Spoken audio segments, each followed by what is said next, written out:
Hi, this is Lauren with Verivest, and today we are meeting with David Berneman from Golden Bee Properties. Welcome. We're really excited to speak with you today. Thanks, Lauren. Pleasure to be here. Yeah, of course. So I'd love to just kind of get started with hearing about how you ended up where you are today and give us a little bit of your origin story. Yeah, no, happy to do it. So I grew up in a real estate family. My father and now business partner was a real estate attorney for many years. He started investing in multifamily 3 decades ago. I remember as a kid, visiting with him and loving the very kind of nature of real estate at that time. After graduate school at UCLA, I worked for about a decade at a national consulting firm. I focused on real estate and economic development analysis. We did a lot of financial feasibility work, market analysis for clients like the Westfield Group, Thomas Properties, and some institutions like USC and UCLA. After about a decade, I decided to go out on my own, starting an investment and property management business called Golden Bee Properties. When I started, I wanted to kind of bring in some family members, some people that I knew that I trusted, and including my father, of course, who was retiring at the time from his law practice. So it was kind of serendipitous. Yeah. And there were a few other family members that just kind of happened by happenstance. It just worked out. We were all in various forms of real estate. My sister had been working at CIM Group in their asset management division, and she was looking to move on.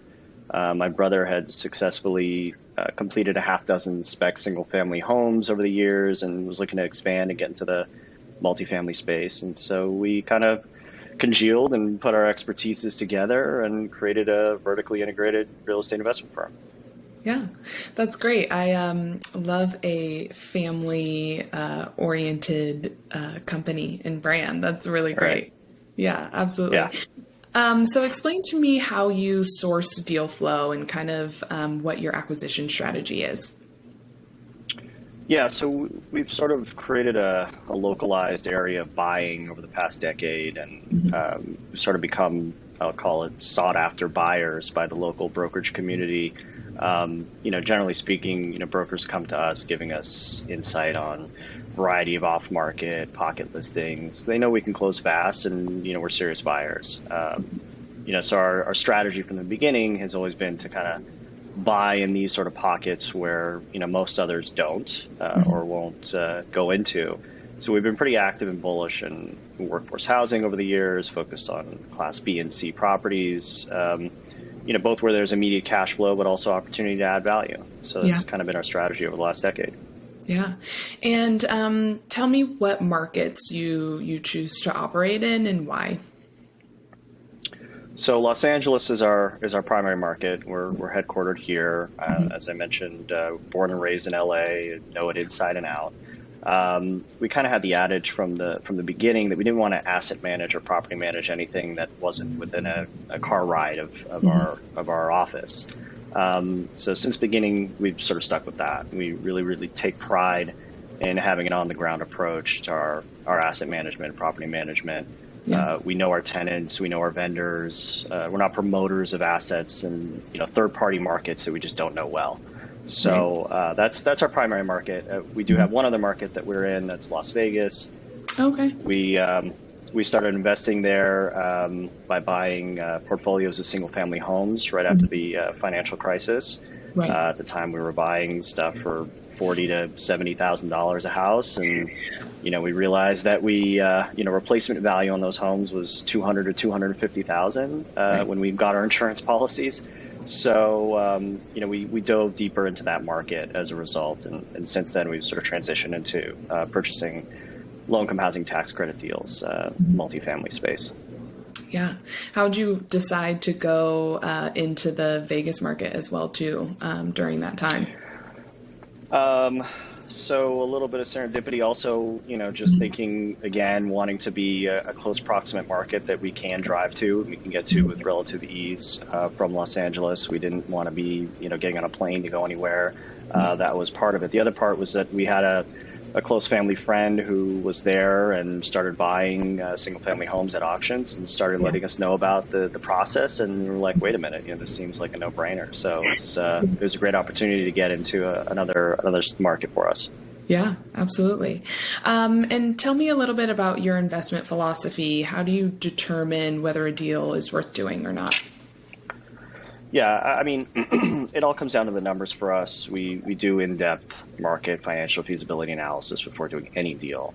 We tend to lean towards assets that can simultaneously provide immediate cash flow, but also have a value add component, allowing for a pop in value over time. Right. And as I mentioned previously, we're focused on workforce housing, supply constrained submarkets where the cost and ability to develop and construct housing is just so cost prohibitive. So, LA is a prime example of that. Yeah, absolutely. And, once you make those investments, how do you generate value once it's complete? What's kind of your risk mitigation strategy that you put forward?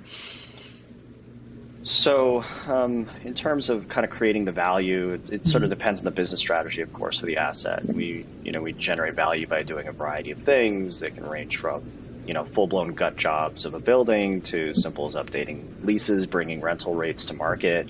We have the benefit of having an in-house construction and design company, so we lean on that company to help control costs, keep our projects in line with sort of a certain design aesthetic.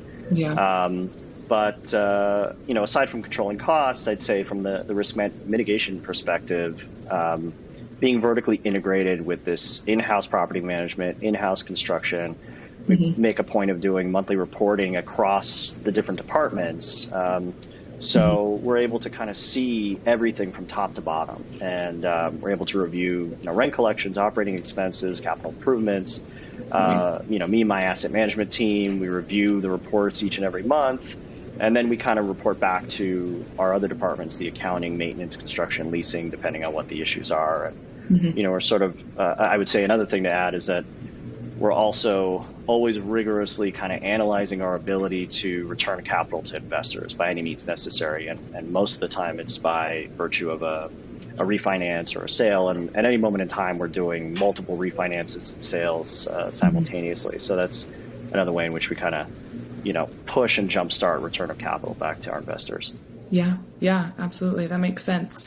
And lastly, I mean, you've spoken about how, it's pretty much your family that's involved with your company, but please kind of share a little bit of your key players that are involved that allow you to execute your acquisition and kind of asset management strategy as well. Yeah, as I mentioned before, it's definitely a collaborative approach when it comes to acquisitions and asset management. All the executives of the company are heavily involved, including myself, my father, who acts as the chairman, my brother, who's now the chief construction design officer, my sister, who's the chief operating officer, and my partner, Jonathan, who's our chief development officer. We all kind of come together and asset manage and deal with acquisitions on a regular basis, sort of a top-heavy format. I also have an integral investments associate who helps me with things, acquisitions. But it's really a kind of top-heavy approach when it comes to the high-level asset management and acquisitions here at the company. Yeah, that's great. Well, David, thank you so much for speaking with us today and telling us more about Golden Bee Properties. It was great to kind of hear how you guys got started and how you guys plan to move forward. So we really look forward to working together. Great. I really appreciate it, Lauren. Thanks so much for the time. Absolutely. Have a good one.